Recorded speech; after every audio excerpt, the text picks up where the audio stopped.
Why does the Bible say that we have to appreciate those who serve us? ಯಾರು ನಮಗೆ ಸೇವೆಯನ್ನ ಮಾಡ್ತಾರಲ್ಲ ಅವರನ್ನ ನಾವು ಪ್ರಶಂಸಿಸಬೇಕು ಎಂಬುದಾಗಿ ಸತ್ಯವೇದವು ಯಾಕೆ ಹೇಳುತ್ತದೆ? Doesn't God alone deserve all the glory? ದೇವರು ಮಾತ್ರವೇ ಎಲ್ಲಾ ಮಹಿಮೆಗೂ ಅರ್ಹನಲ್ಲವೇ? And yet there are a number of verses which tell us that we must appreciate those who serve us. ಹಾಗಿದ್ರೂ ಕೂಡ ಅನೇಕ ವಚನಗಳು ನಮಗೆ ಕಲಿಸಿಕೊಡುವುದೇನಪ್ಪ ಅಂದ್ರೆ ನಮಗೆ ಸೇವೆ ಮಾಡುವಂತವರಿಗೆ ನಾವು ಪ್ರಶಂಸಿಸುವವರಾಗಿರಬೇಕು ಎಂಬುದಾಗಿ. And not only those who serve us. ಮತ್ತು ನಮಗೆ ಸೇವೆ ಮಾಡುವಂತವರಿಗೆ ಮಾತ್ರ ಅಲ್ಲ, I appreciate little children. ನಾನು ಚಿಕ್ಕ ಮಕ್ಕಳನ್ನು ಕೂಡ ಪ್ರಶಂಸಿಸುತ್ತೇನೆ. There are many people here, including children, wherever I've seen something good, I've appreciated it. ಇಲ್ಲಿರುವಂತ ಅನೇಕರಲ್ಲಿ ಅಥವಾ ಚಿಕ್ಕ ಮಕ್ಕಳಲ್ಲಿಯೂ ಕೂಡ ನಾನು ಒಳ್ಳೆಯದನ್ನ ಏನಾದರೂ ನೋಡುವಾಗ ಅವರಲ್ಲಿ ನಾನು ಅದನ್ನ ಪ್ರಶಂಸಿಸುತ್ತೇನೆ. Appreciating others is so contrary to our nature. ಇತರರನ್ನ ಪ್ರಶಂಸಿಸುವುದು ನಮ್ಮ ಸ್ವಭಾವಕ್ಕೆ ತದ್ವಿರುದ್ಧವಾದದ್ದಾಗಿದೆ. Our natural ability, which we've got from Adam, ಆದಾಮನಿಂದ ನಾವು ಪಡೆದುಕೊಂಡಂತ ಆ ಒಂದು ಸ್ವಾಭಾವಿಕ ಸಾಮರ್ಥ್ಯವು, in which some of us excel, is to criticize others and to find fault. ಅದನ್ನ ನಾವು ಯಾವುದಕ್ಕೆ ಬಳಸಿಕೊಳ್ಳುತ್ತೇವಪ್ಪ ಅಂದ್ರೆ ಇತರರಲ್ಲಿ ತಪ್ಪನ್ನ ಕಂಡು ಹಿಡಿಯುವುದಕ್ಕೆ ಮತ್ತು ಇತರರನ್ನ ಟೀಕೆ ಮಾಡುವುದಕ್ಕೆ ಬಳಸಿಕೊಳ್ಳುತ್ತೇವೆ. Haven't we all become pretty good experts at it through the years? ನಾವು ವರ್ಷಾನುಗಟ್ಟಲೆಯಿಂದ ಇದರಲ್ಲಿ ಬಹಳ ಚಾಣಾಕ್ಷರಾಗಿದ್ದೇವೆ ಮತ್ತು ಬುದ್ಧಿವಂತರಾಗಿದ್ದೇವೆ. And then one day we realize that's bad. ಒಂದು ದಿನ ನಮಗೆ ಗ್ರಹಿಕೆ ಆಗತ್ತೆ ಇದು ಬಹಳ ಕೆಟ್ಟದ್ದು ಅಂತ. And we cast out the demon of criticism and accusation. ಟೀಕೆ ಮಾಡುವಂತ ಮತ್ತು ದೂಷಿಸುವಂತ ಆ ಒಂದು ದೆವ್ವವನ್ನ ನಾವು ಹೊರಗಡೆ ಓಡಿಸಬೇಕು. So we don't want that anymore. ನಮಗೆ ಅದು ಇನ್ನು ಮುಂದೆ ಬೇಕಾಗಿಲ್ಲ. And we keep our house empty. We don't criticize. 8 demons come back in. ನಾವು ಮನೆಯನ್ನ ಖಾಲಿಯಾಗಿ ಇಟ್ಟುಕೊಳ್ಳುವಾಗ ನಾವು ಟೀಕೆಯನ್ನ ಮಾಡುವವರಾಗಿರೋದಿಲ್ಲ. ಆ ನಂತರ 8 ದೆವ್ವಗಳು ಹಿಂತಿರುಗಿ ವಾಪಸ್ ಬರ್ತವೆ. It's like these people who try to go on a diet. See, I'm determined to become thin. ಬಹಳ ಜನರು ತಾವು ತೆಳ್ಳಗಾಗಬೇಕು ಅಂತ ಪಥ್ಯೆಯನ್ನ ಕೈಗೊಳ್ಳುತ್ತಾರೆ. And they go through something for about a month and they really lose weight. ಅವರು ತಿಂಗಳುಗಟ್ಟಲೆ ಈ ಒಂದು ಪಥ್ಯೆಯನ್ನ ಕೈಗೊಳ್ಳುವ ಮುಖಾಂತರ ಹಂಗು ಹಿಂಗು ತೆಳ್ಳಗಾಗ್ತಾರೆ. See them 6 months later, they are heavier than they were before. 6 ತಿಂಗಳ ನಂತರ ಅವ್ರನ್ನ ನೋಡ್ರಿ, ಮುಂಚೆ ಇದ್ದದ್ದಕ್ಕಿಂತ ಇನ್ನೂ ಭಾರವಾಗಿ ಆಗ್ತಾರೆ ಅವರು, ಅಂದ್ರೆ ಇನ್ನೂ ದಪ್ಪ ಆಗ್ತಾರೆ. It's like Jesus said, 8 other demons come in. ಯೇಸು ಸ್ವಾಮಿ ಹೇಳಿದ ರೀತಿ 8 ದುರಾತ್ಮಗಳು ವಾಪಸ್ ಬರ್ತವೆ. And the only way to keep those demons out is to fill the heart with the opposite of criticism and accusation. ಈ ಒಂದು ದುರಾತ್ಮಗಳನ್ನ ಹೊರಗಿಡುವುದಕ್ಕೆ ಒಂದೇ ಒಂದು ಮಾರ್ಗ ಯಾವುದಪ್ಪ ಅಂದ್ರೆ ನಮ್ಮ ಹೃದಯವನ್ನ ಆ ಒಂದು ದೂಷಿಸುವಂತ ಟೀಕೆ ಮಾಡುವಂತ ಆತ್ಮದ ವಿರುದ್ಧವಾಗಿ ತುಂಬಲ್ಪಡಬೇಕು, ಅಂದ್ರೆ ತುಂಬಿಸಬೇಕು. And if any of you have a problem with criticism and accusation, ಯಾರಿಗಾದ್ರೂ ಟೀಕೆ ಮಾಡುವಂತ ಮತ್ತು ದೂಷಣೆ ಮಾಡುವಂತ ಒಂದು ಸಮಸ್ಯೆ ಇತ್ತಪ್ಪ ಅಂದ್ರೆ I would encourage you to develop, to fill your heart. Don't just drive the demon of accusation out. Fill your heart with appreciation. ಕೇವಲ ದೂಷಣೆ ಮಾಡುವಂತ ಆತ್ಮವನ್ನ ಹೊರಗಿಡುವಂತ ಪ್ರಯತ್ನ ಮಾಡಬೇಡ್ರಿ. ನಾನು ನಿಮಗೆ ಪ್ರೋತ್ಸಾಹ ಪಡಿಸೋದೇನಪ್ಪ ಅಂದ್ರೆ ನಿಮ್ಮ ಹೃದಯವನ್ನ ಪ್ರಶಂಸಿಸುವುದರಿಂದ ತುಂಬಿರಿ. Start with appreciating your husband, your wife. ನಿಮ್ಮ ಗಂಡನನ್ನ ಮತ್ತು ನಿಮ್ಮ ಹೆಂಡತಿಯನ್ನ ಪ್ರಶಂಸಿಸುವ ಮೂಲಕ ಪ್ರಾರಂಭಿಸಿರಿ. I'm sure there must be at least one good thing in your husband or wife, right? At least one. ನಿಮ್ಮ ಗಂಡ ಮತ್ತು ಹೆಂಡತಿಯಲ್ಲಿ ಒಂದಾದರೂ ಒಳ್ಳೆ ಸಂಗತಿ ಅನ್ನುವಂಥದ್ದು ಇರುತ್ತಲ್ವಾ? ಒಂದಾದರೂ. Say that. Don't flatter, don't tell lies. Speak the truth. ಸುಳ್ಳು ಹೇಳಬೇಡ್ರಿ ಅಥವಾ ಸುತ್ತಮುತ್ತ ಮಾತನಾಡಬೇಡ್ರಿ, ಯಾವಾಗಲೂ ಸತ್ಯವನ್ನೇ ಮಾತನಾಡ್ರಿ. Say good things to your parents, you children. ಮಕ್ಕಳೇ, ನಿಮ್ಮ ಪೋಷಕರಿಗೆ ಒಳ್ಳೆಯ ನುಡಿಗಳನ್ನ ಅಥವಾ ಸಂಗತಿಗಳನ್ನ ಆಡ್ರಿ. Learn to thank your parents. ನಿಮ್ಮ ತಂದೆ ತಾಯಿಗಳಿಗೆ ಕೃತಜ್ಞತೆ ಹೇಳುವಂತ ಅಭ್ಯಾಸವನ್ನ ಬೆಳೆಸ್ಕೊಳ್ರಿ. And you parents, learn to appreciate your children. ಪೋಷಕರೇ, ನಿಮ್ಮ ಮಕ್ಕಳನ್ನ ಪ್ರಶಂಸಿಸುವುದನ್ನ ಅಭ್ಯಾಸ ಮಾಡ್ಕೊಳ್ರಿ. I'm sure there are many good things in those children. ಆ ಒಂದು ಮಕ್ಕಳಲ್ಲಿ ಅನೇಕ ಒಳ್ಳೆ ಸಂಗತಿಗಳಿರ್ತವೆ ಅಂತ ನನಗೆ ನಿಶ್ಚಯ ಇದೆ. Jesus was a master at appreciation.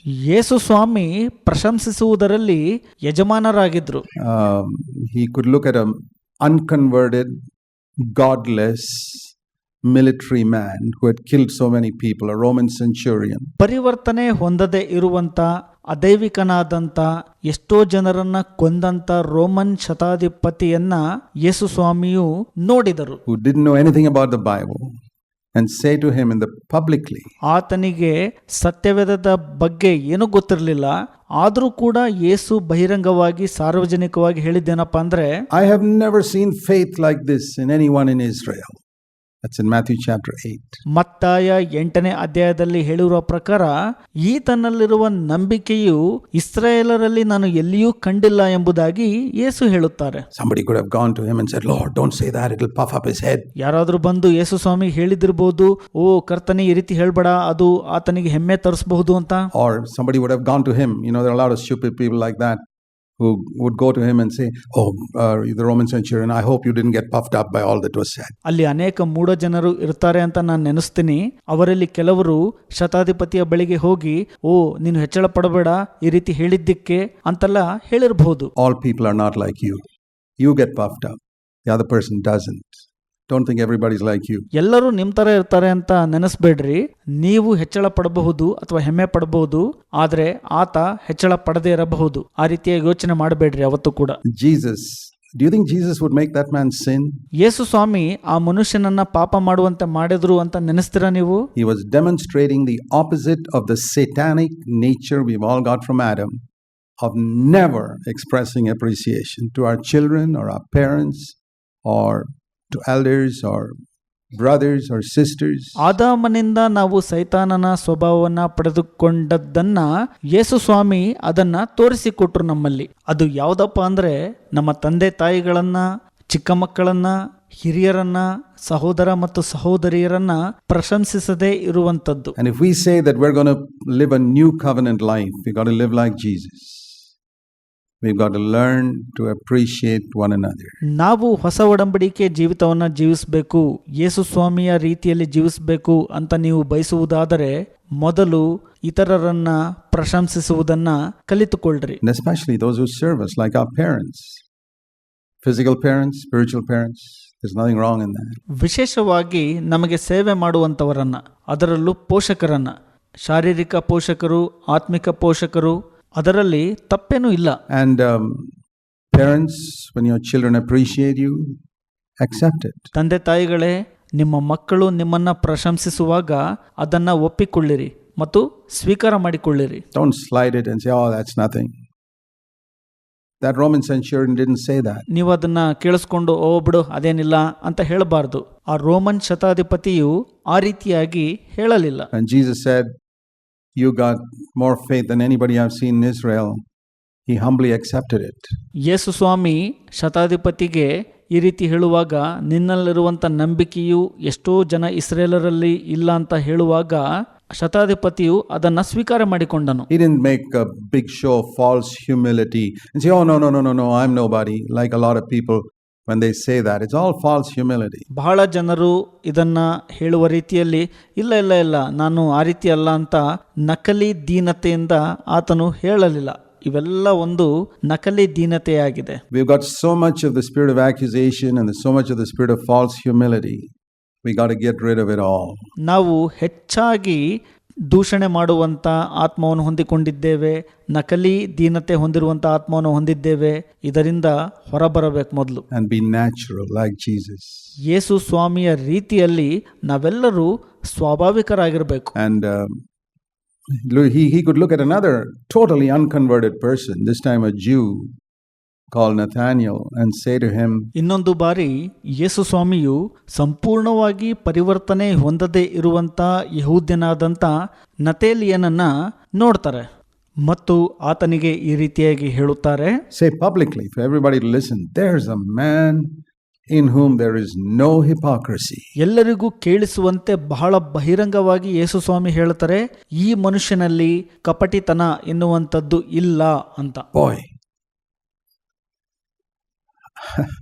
if I heard that, I would have framed it up and put it in my house. Jesus said about me this.